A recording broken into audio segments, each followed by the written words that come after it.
Endelea. Pole. Okay, are you ready? Thank you very much. This afternoon, we are in Kisumu to visit the Kenya Coast Guard.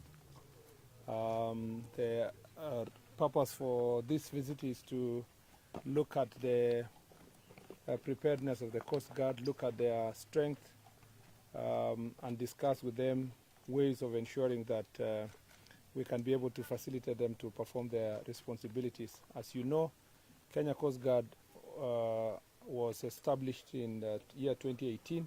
The objective was to ensure that we protect our maritime resources and to be able to protect it also the citizens and to provide greater security for our country. You know that we have very important strategic lakes, two lakes, which are international in nature. That is Lake Victoria and Lake Turkana. And we, of course, have our ocean. And the point we are making today is that His Excellency the President has announced that this year is a very critical year in terms of the fight against drugs and alcohol abuse, particularly the sale of illicit alcohol.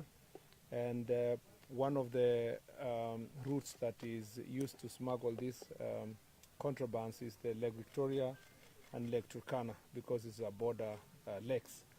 And I must say that Kenya Coast Guard is extremely important in terms of securing this path, especially as we deal with drugs. And we've come here to look at their preparedness, and we've realized that they need more boats. As you know, we are partnering with the Shipyard Limited, Kenya Shipyard Limited, which is an agency within the Ministry of Defense, to make sure that we rehabilitate the boats that we had. At the moment, we are expecting proper rehabilitation after an overhaul of 9 boats, 4 here and 5 in the Mombasa or in the coast region. And we want to expedite that process to enable the Coast Guards to and to working together in a multi-agency with a multi-agency team from other sectors to ensure that they can patrol the Lake Victoria. There have been many complaints from the fishermen and women of fisher folks in this lake that there is a lot of harassment from officers from the neighboring countries. There is also stealing and robbing of fish and fishing equipment. And so we want to quickly strengthen the capacity of the Coast Guard to be able to patrol this lake. Remember that we already have an agreement with the Ugandan government on partnership, as East Africa community on partnership on how to manage the lake. We want to respect that, but also want to strengthen our team to be able to respond accordingly. The third issue I want to say is that we are here knowing that the Kenya Coast Guard also needs to have more human resource. Recently, we did recruitment in both KDF and Kenya Police Service, and upon graduation of the recruits, we believe that an additional 200 officers will be drawn from the armed forces, the other armed forces who have done the training, so that they can work, they can be deployed to Kenya Coast Guard. Lastly, I want to say, just generally, to assure the people of Kenya that we want to have a professional security sector in the country that can be able to deliver to the people of Kenya, devoid of corruption, and also respecting human rights and the Constitution. There have been various concerns about police brutality in the recent past, from Nandi to Nyeri to other parts of the country. And I must say that the National Police Service is addressing that matter. We have had engagement with the Inspector General of Police and the DIGs to make sure that the respective commanders are properly briefed to watch over some of these officers who are violating the law and shooting citizens or their own colleagues. There is also an element from the brief of mental health issues. As we agreed after the Jukwaa la Usalama, it's important that the commanders in different parts of the country understand that you cannot deploy an officer who already you suspect they have certain mental health challenges. and that is to be observed. And it's important also to make sure that we protect some of the officers who may be attacked by their colleagues by virtue of their status. Either they are addicted to alcohol or they have other mental health challenges. They need to get medical attention, and the respective commanders must take the necessary steps.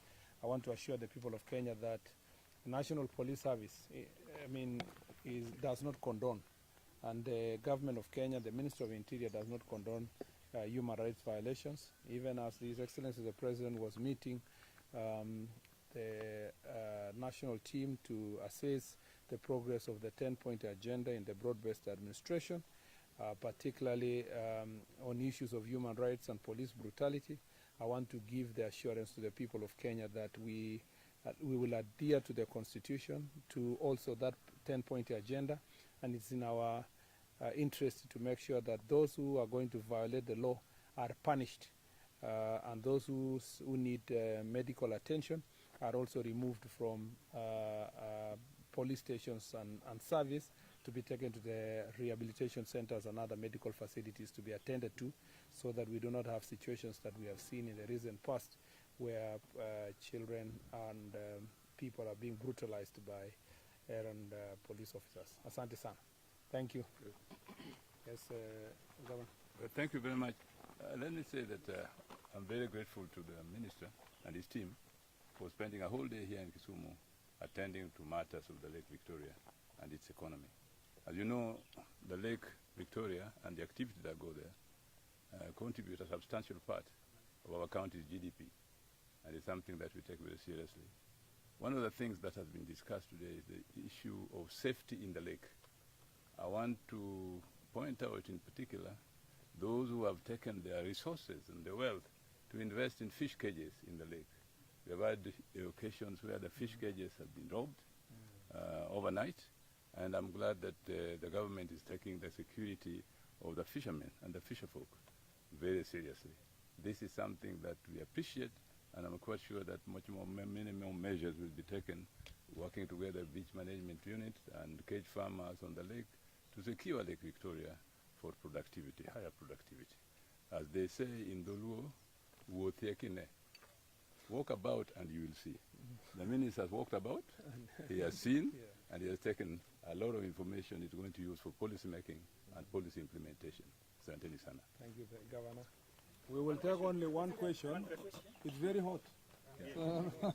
Only one. Yeah.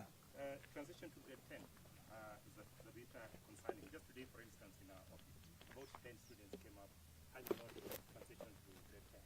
Now, at the first line of defense for, the government, what role are they playing in terms of ensuring that these kids not continue to stay at home and actually they find their way into schools? This is a matter that is we are handling from a whole government approach perspective. Our responsibility from an administration perspective is to support the Ministry of Education by ensuring that we reach out to all the children who are due to transit to grade 10 and yet they are still at home. Some of the reasons given include school fees and many other challenges. And there is, and then some students may not have gotten placement in some of the schools. So we are working together with Ministry of Education. So far, the transition is 70%. It's actually approaching 70%. We are working together to make sure that all over the country, the chiefs, the assistant chiefs, and the national administration officers assist in ensuring that these children are taken to school. The chiefs and assistant chiefs also will guide those who do not have school fees to the necessary offices for purpose of to be attended to, especially by Constituency Development Fund, where if a child has gone to a day school, it is easy to achieve their school fees is barely 10,000 for a whole year. There should be no reason why, with the many bursaries and the resources we have in the community, there is no reason. Even if a child did not get the school of their choice, perhaps a more expensive school, they should be able to still transit to grade 10 in the neighboring school in their community. And that is the work of our chiefs and assistant chiefs to help mobilize the community to ensure that these children go to school. So that process is ongoing, and as a ministry, we are seized of that matter in terms of mobilization and working with the Ministry of Education to ensure that necessary resources are deployed to enable those children to transit to grade 10. Good. Thank you very much. Thank you very much.